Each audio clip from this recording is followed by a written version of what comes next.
So to test for hip external rotation, which is how far you can take your hips out, we're going to sit on the floor in what's called a cobbler pose.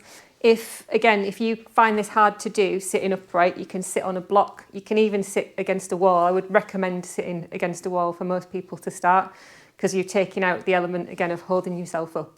We're not interested in that at the moment. So we're going to sit on the floor,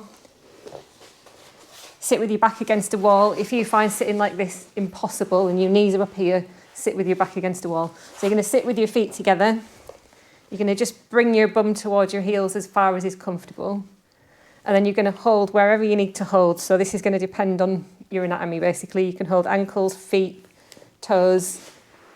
And you're just going to sit here and push your knees down. So this is your test. See how far you can push your knees down without rounding your spine, ideally. That's not as important in the test, because we're just testing for the hip movement. So film yourself from each side, film yourself from the front for sure, film yourself from each side as well, and just see if there's a difference on each side. So in a perfect world, we want to be able to get the knees as low to the floor as possible. If you're a runner, you don't need to get your knees all the way to the floor necessarily, but if they are up here and you're pushing as hard as you can, you've got some work to do. So Jason's external rotation is pretty good for someone that runs and bikes. So a good exercise for external rotation of your hip is doing the test again, and just adding a few extra bits. So you're going to sit, again, if you need to, with your back against a wall, just keep upright, and you're just going to hold on to wherever you need to.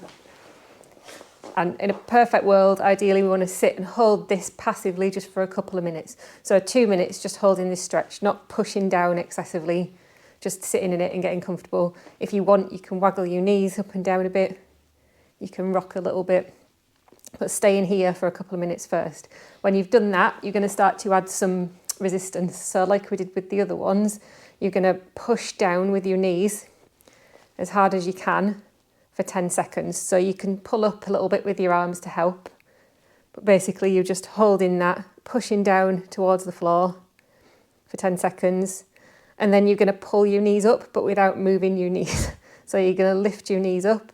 An easier way to do this, if you are against a wall, or if you can put your elbows into your knees, you can push into your elbows or into your hands.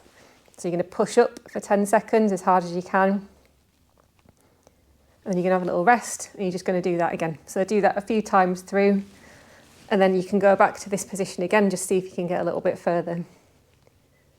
Okay? Mm-hmm. So that's a good one for hip external rotation. Also, just sitting in this position as much as you can. Okay?